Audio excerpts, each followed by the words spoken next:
Let's talk about the Estimate tab. Here we have a nice breakdown of our setups, features, machining times, and the total cost based on our shop's rate. On the left side, under General, we see the option to select an estimate preset from our list that we've built. I have the default aluminum selected, but you can see as I change the preset, the parameters update with it. Let's jump back to the default aluminum. So let's say we're going to make this hub part. Our customer wants 5 units, and we charge $60 an hour for machining time. Jumping down to setups, we have the option for fixed and hourly. Fixed is handy when, let's say you have to machine a soft jaw for Op 2, that's going to take some additional costs and will be a bit more cost than setup 1. So let's make that $60. Now if we jump over to hourly, we can define an hourly rate and the time we think is required to handle each setup.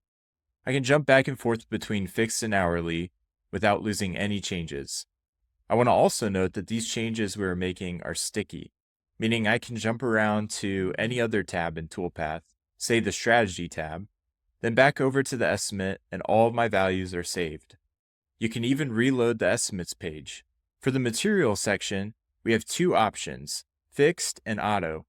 Fixed is great when you know the exact price of the stock. We can even add a markup percentage.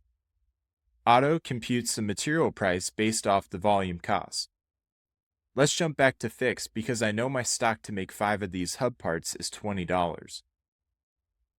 Additional items gives us the flexibility to add things like base costs, post-processing costs like anodizing, or if you wanted to just charge an additional amount for rush jobs or weekend work.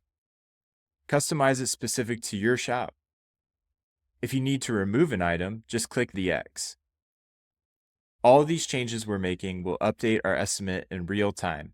If we look at the grand total in the bottom right corner, we see the total cost and the unit price for that part. Now that we have our shop parameters set up how we like, let's take a look at the middle section where we see our setups, machining times, and total cost for each setup.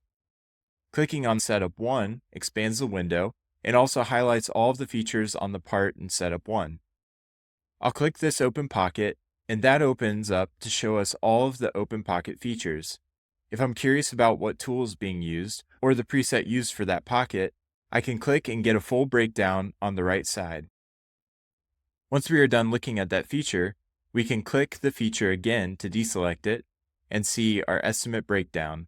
Here on the right side, we have a total machining time for all 5 parts, the total setup costs, the material costs, and our additional item total.